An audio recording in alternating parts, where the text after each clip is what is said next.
Welcome back to the deep dive. We are diving into a really universal professional challenge today. How do you make that uncomfortable, bold decision that you need for a breakthrough? Especially when your instinct is just screaming caution. We know you want to gain knowledge quickly, but also thoroughly, and well, that's pretty much our mission here. That's right.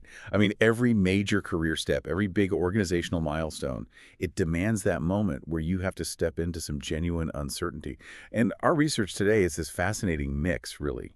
Behavioral science, strategic management, even historical stewardship texts, and they all point to the core problem. Uncertainty, it just instinctively clouds our judgment. Right.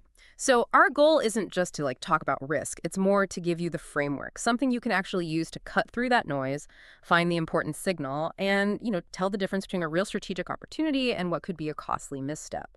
We want to help you turn uncertainty from something that blocks you into, well, an actual advantage. Yeah, because the real danger isn't risk itself. It really isn't.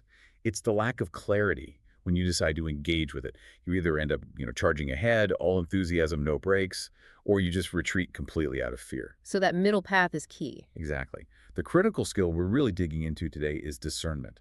It's this ability to balance your conviction, your courage, with really rigorous, careful judgment. And the sources, they're unanimous on this. They say this is the defining skill for wise leadership now, especially in an age where, let's face it, volatility is just the new normal. Okay. So let's unpack that balance, maybe starting with where risk even comes from, because, we often treat uncertainty like it's just some temporary glitch we need to fix or engineer away. That's a great point. One of the most fascinating layers in this research stack looks at risk. Well, not just economically, but really fundamentally. It traces the origin of all this uncertainty through some foundational philosophical and historical texts. And these sources, they basically claim risk isn't an anomaly at all. It's just the natural landscape we inhabit. Huh. That's interesting. So they trace this disharmony, this unpredictability, which is risk, all the way back to the idea of a post-Eden world, essentially saying that, in a state of perfect harmony, everything will be known. But once that harmony is broken, unpredictability just becomes part of our existence. Precisely. And this framework argues we shouldn't just fear this uncertainty. Actually, when you approach it with genuine discernment, risk can become this powerful instrument for growth, for revelation, even for the unfolding of purpose. Think about it.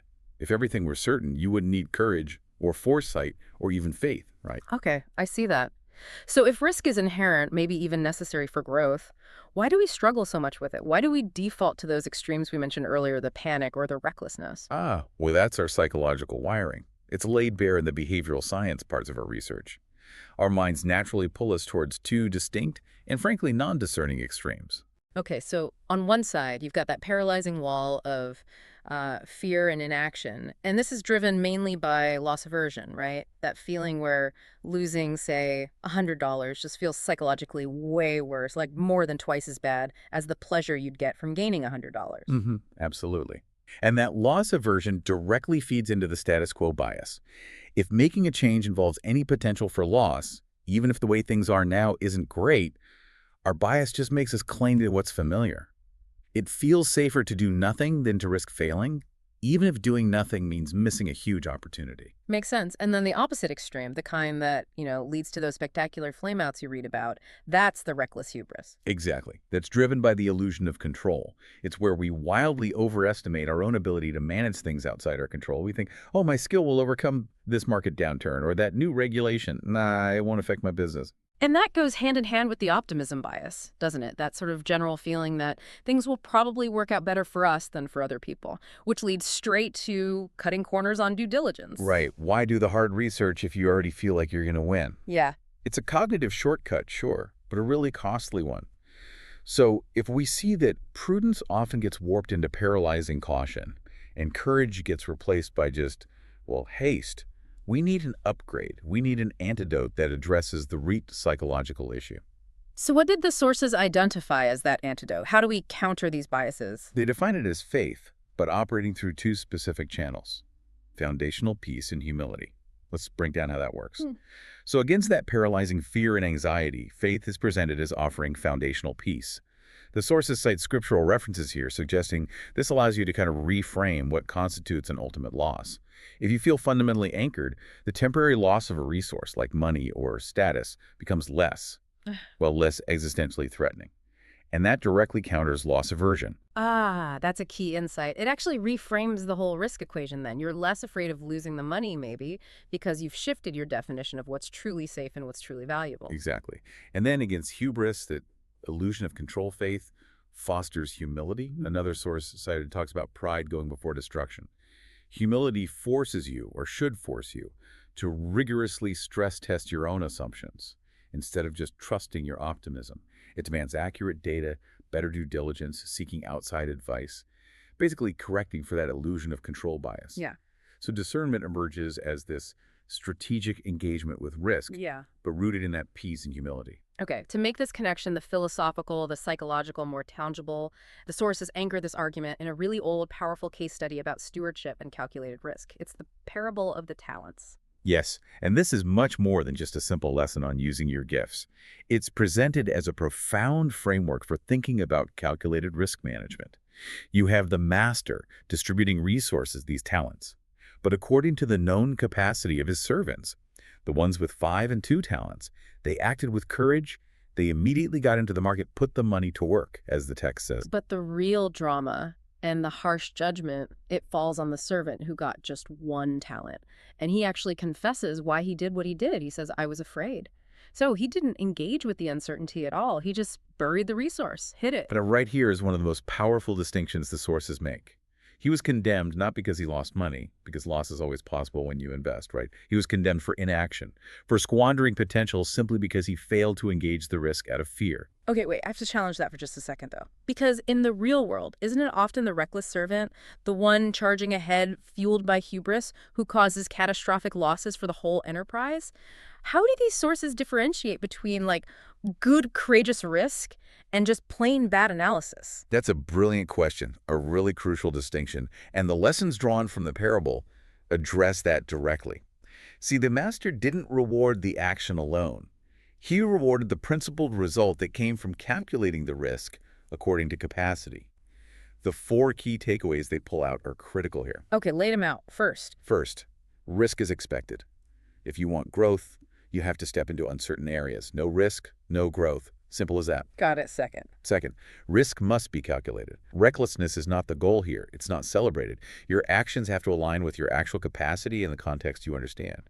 You wouldn't or shouldn't invest 5 talents worth if you only have the capacity to manage 1. Okay, that makes sense. Principal calculation. Third, Risk must be principled. This is the bridge. Your actions need to align with the overall mission and values, what the parable calls the master's desires and values. It's not just about profit, it's about purpose. right. Not just effective, but right. And the fourth. And fourth, fear is a barrier to growth. Avoiding all risk just because you're afraid. That's ultimately condemned as a failure of stewardship. The world might define burying the resources safe, but this framework defines it as wasted. Wow.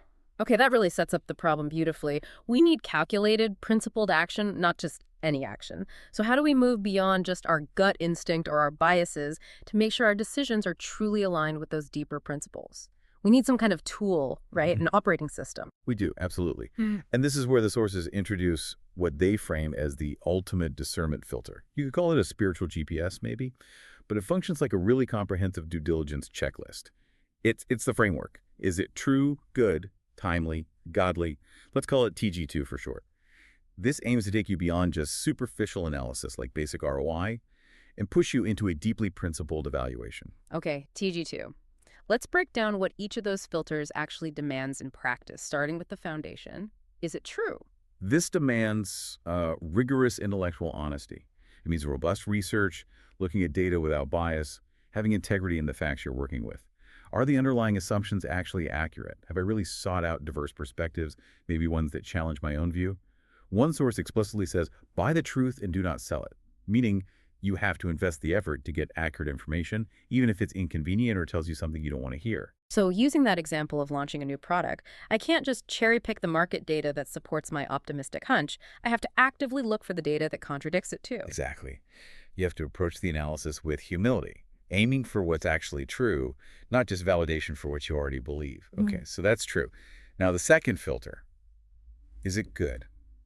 And this is where we move past just pure self-interest or maximizing profit, correct? Absolutely.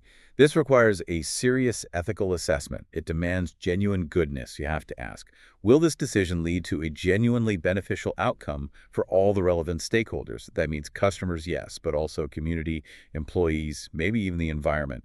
Does it build things up, or does it potentially tear down a key relationship or violate an important principle?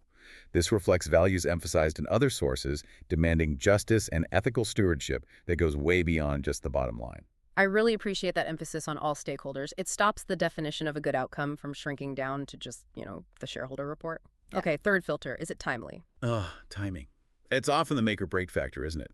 Even when an idea is true and good. This filter requires understanding the season you're in. Are the conditions actually ripe for this move? Is the market ready? Is the team ready to execute properly? So it's like that Goldilocks zone for execution. You want to avoid rushing ahead impatiently just because you're excited, but also avoid delaying forever out of that paralyzing fear. That's a tough judgment call, though. How do you know if you're being patient or just procrastinating? Well, you have to intentionally study the environment, like a surfer, right? You can't just rush the wave. You have to wait, watch, understand the conditions, be ready for when they're just right. One source cites Ecclesiastes. There's a time for everything. So discernment here needs patience, yes, but patience coupled with active preparation, so that when the right moment does arrive, you're ready to execute immediately, just like those two successful servants in the parable. Okay.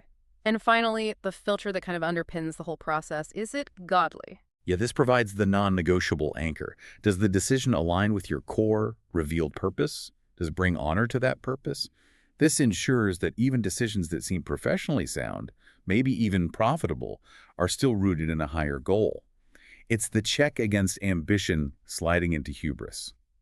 Are you taking a calculated step of faith here, or is it really a step of pure presumption based on your own arrogance? Another source stresses that everything we do, we should aim to do it all for the glory of that higher purpose. That is a powerful and actually very systematic four-part evaluation tool, PG2. Let's try applying this quickly to that scenario we mentioned earlier, launching a new, maybe unproven software product when the market's really uncertain. Okay, so the standard non-discerning responses, they're pretty easy to spot. The reckless approach just rushes the product out the door. Maybe they need the revenue, they trust their gut, they skip proper testing. Right, and the fearful approach. Delays the launch indefinitely, always waiting for those perfect market conditions that, let's be honest, probably never arrive. But the discerning leader, using this TG2 approach, applies that blend of courage and caution. They show courage by committing the resources, investing their talents into the R&D, believing in the idea. Yes, and they apply caution. First, by doing diligent market analysis to satisfy the is it true filter. They assess their capacity realistically, ensure the product solves a genuine, principled problem. That's the is it good. Then, crucially, they look externally. The discerning leader, according to these sources, always seeks counsel from wise mentors and advisors. Yeah, that external counsel seems essential, doesn't it? Especially when we know we're fighting our own internal biases like optimism bias or illusion of control. There's that proverb, plans fail for lack of counsel, but with many advisors they succeed. Discernment is rarely a solo act. You need that outside input to check yourself. Absolutely. And to make this happen so much even more systematic, the research we looked at provides specific analytical tools. These help leaders move from just, conceptual wisdom to actual actionable foresight. Okay, tools. Good. The first one mentioned is the risk assessment matrix. Now, this sounds familiar, maybe like something from a standard business course, but how does discernment change how you use it? It's really about how you weight the inputs. Yeah. So, yes, this matrix systematically identifies risks, prioritizes them by thinking about their potential impact and how likely they are to happen. Standard stuff. But here's the discerning difference. Even when you're assessing risks that seem highly unlikely, you must specifically identify and properly assess the ethical and moral risk. Meaning you can't just dismiss it with a, oh, that'll probably never happen. Exactly. A leader using discernment understands that even if the statistical likelihood of, say, an ethical failure like a data breach or misleading marketing claims seems low, the potential impact on the is it good and is it godly filters could be catastrophic. Yeah. Devastating. So you have to proactively design controls specifically for those high impact, even if seemingly low likelihood, moral risks. Got it. Protect the principles, not just the profit. And the second tool is about looking ahead, being proactive, not just reactive. the scenario planning matrix. Right. This tool forces you to move entirely past that illusion of control, the idea you can predict the future. Instead, it makes you envision multiple plausible future states. You develop different scenarios, maybe a boom and blessing scenario, where everything aligns perfectly, but also, crucially, a pivot and preserve scenario, where maybe the market collapses and you need a plan for swift defensive realignment, or even an ethical exposure and rebuild scenario, thinking through a potential crisis. So you're not betting the farm on a single prediction working out. You're building in agility, basically. Precisely. By preparing potential strategies for a whole range of uncertainties, you transform your organization or even just your own career plan from being static, just reacting to crises as they hit, into a resilient system that has already thought through the necessary pivots. That is the definition of prudence and adaptability in action. Wow. This has been an incredibly thorough deep dive, really anchoring decision-making in principle rather than just reacting out of panic or overconfidence. The big takeaway for me seems clear. Managing risk with real discernment means replacing that kind of reactive decision-making with purposeful, calibrated foresight. Absolutely. The Yeah. professional who develops the skill to pause, assess the risk using a framework like TG2, seek good counsel, and then act with what you call calibrated confidence. Confidence anchored in genuine insight and integrity. That person will consistently outperform those who just rush ahead or always retreat out of fear. So as we close out this deep dive, we want to leave you, the listener, with one final thought to maybe mull over. It links right back to that idea of stewardship and the parable of the talents. Yeah, consider the ultimate risk that's actually inherent in that story. Ask yourself, what opportunities might you be delaying or avoiding right now? In your career, maybe in your community involvement, or just your personal growth, simply because you're uncertain about how to judge the risks involved. The path that looks safest in purely worldly terms, hoarding your talent, your influence, your resources by bearing them, is often framed by these sources as perhaps the riskiest path in eternal terms. So the question is, what courageous, principled risk is discernment calling you to take right now?